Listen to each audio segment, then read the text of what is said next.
अस्सलाम वालेकुम students, agent zone 81 में खुश आमदीद। उर्दू है ग्रेड 1 till 8 के लिए। आज हम दरख्वास्त नवीसी करेंगे और आपको पता है कि दरख्वास्त नवीसी में हमें किन बातों का ख्याल रखना है, और ये हम किसी से किसी बात की इजाज़त लेने के लिए या किसी चीज़ से मुत्तला करने के लिए अपने से बड़े ओहदे पे या अपने स्कूल में जो अर्ज़ करते हैं उसे हम दरख्वास्त कहते हैं।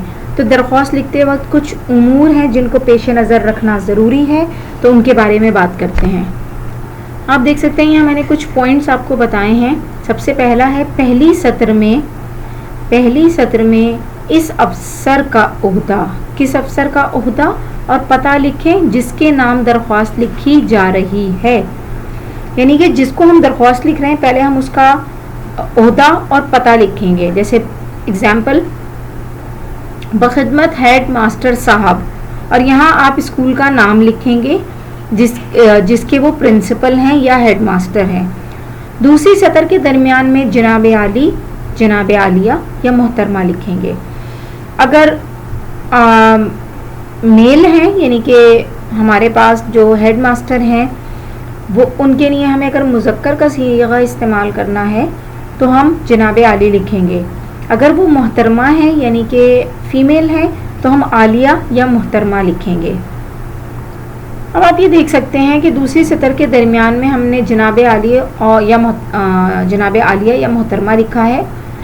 तीसरी सतर से दरख्वास्त का मज़मून शुरू करें, यानी कि यहाँ से हम अपने असल मकसद की तरफ आएंगे कि दरख्वास्त लिखने का मकसद क्या है। यानी कि दरख्वास्त का मकसद क्या है, ठीक है।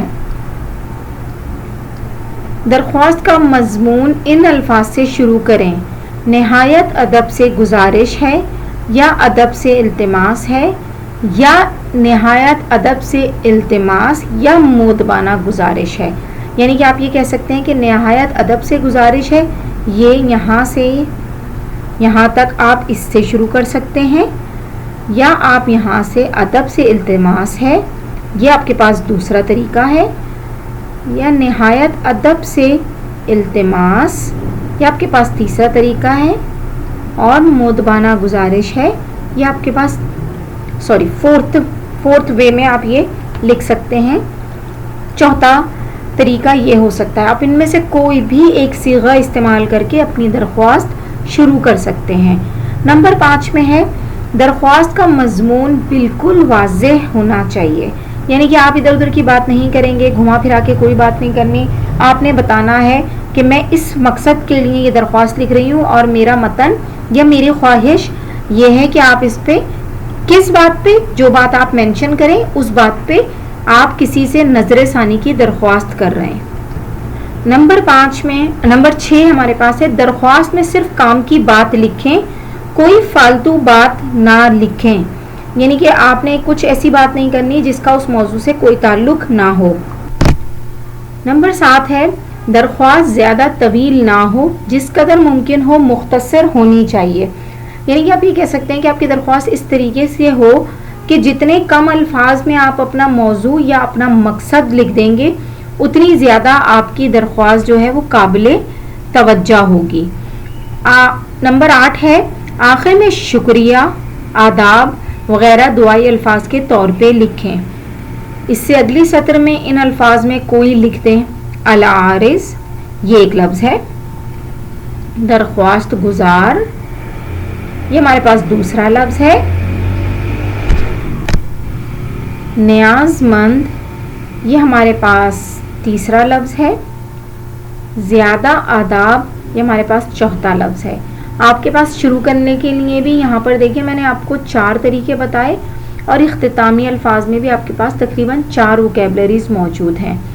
इसके बाद है अब नीचे अपना नाम और पूरा पता लिखते हुए या लिखिए और इसके नीचे तारीख दर्ज कर दें, ठीक है। अब मैं आपको एक दरख्वास्त लिख के दिखाती हूँ ताकि आप लोगों को अंदाज़ा हो कि दरख्वास्त किस तरह लिखनी है। बिस्मिल्लाहिर्रहमानिर्रहीम। बखिदमत जनाब प्रिंसिपल साहिबा, اب آپ یہاں پر اسکول کا نام لکھ سکتے ہیں, کالج کا نام لکھ سکتے ہیں. الف بے جیم اسکول جناب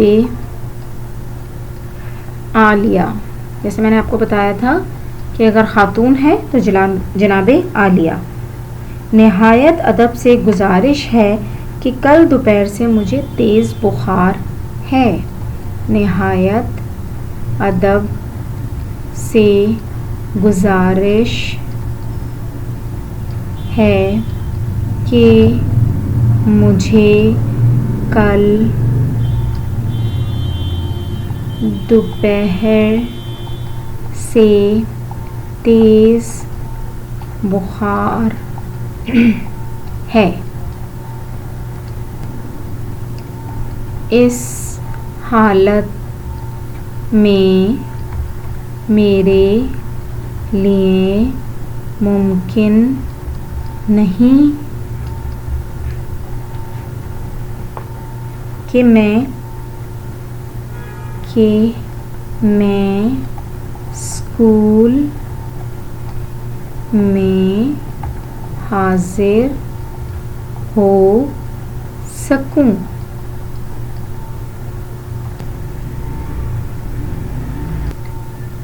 مہربانی فرما کر مجھے 2 یوم، یعنی کہ اگر آپ آج سے چھٹی کر رہے ہیں تو 2 یوم، اگر آپ نے کل بھی چھٹی کی تھی بخار کی وجہ سے تو 3 یوم، مجھے 2 یوم کی چھٹی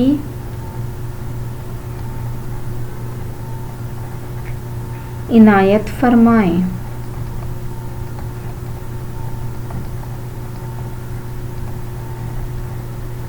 آپ کی نوازش ہوگی یا مہربانی ہوگی. ٹھیک ہے، آپ کی نوازش یا عین نوازش ہوگی.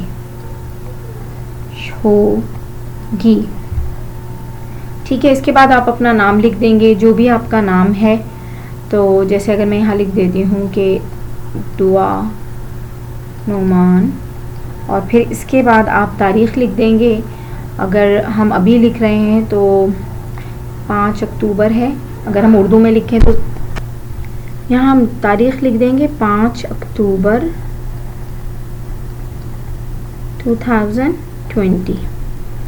تو یہ ایک فارمیٹ کہہ لیں آپ اسے، ایک آپ اس کو ایگزامپل اپلیکیشن کہہ لیں. یہ اس طریقے سے لکھی جاتی ہے.